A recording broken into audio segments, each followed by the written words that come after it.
भूतिया हवेली कहते थे। हवेली कई सालों से वीरान पड़ी थी। कहते थे कि उस हवेली में जिसने भी कदम रखा वो कभी वापस नहीं आया। एक रात रमेश और सुरेश ने जिज्ञासा से भरे होकर उस हवेली को देखने का फैसला किया। गांव वालों ने उनसे रोका, लेकिन दोनों दोस्त साहसी थे और उनकी बातों को नजरअंदाज कर हवेली की ओर बढ़ गए।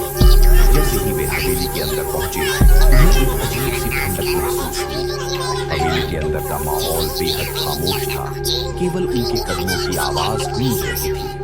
चारों तरफ फूल और जाले फैले हुए थे और हवेली की दीवारों पर समय के निशान साफ दिखाई दे रहे थे। अचानक सुरेश ने एक दरवाजा देखा जो हल्का सा खुला हुआ था।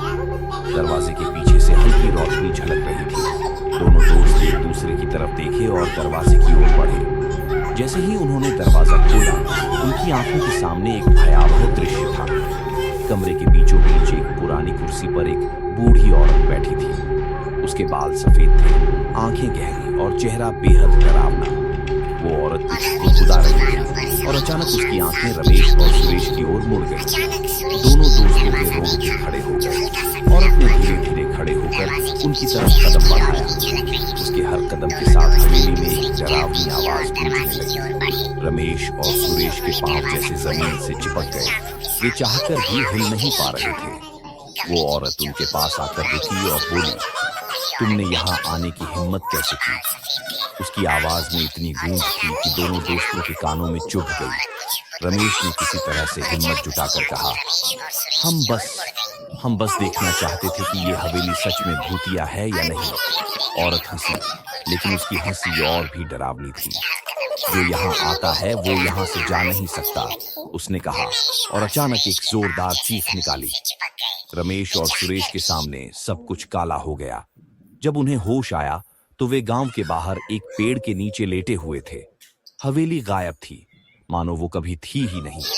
गांव वालों ने कहा कि उन्हें वहां बेहोश पाया गया था। उस दिन के बाद से रमेश और सुरेश ने कभी उस हवेली का नाम भी नहीं लिया।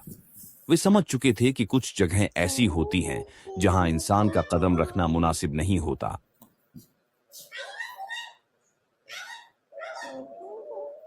उसकी आवाज में इतनी गूंज थी कि दोनों दोस्तों के कानों में चुभ गई। रमेश ने किसी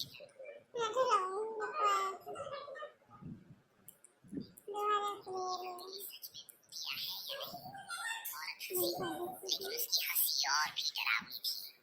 जो यहाँ आता है वो यहाँ से जा नहीं सकता, उसने कहा और अचानक एक जोरदार चीख निकाली।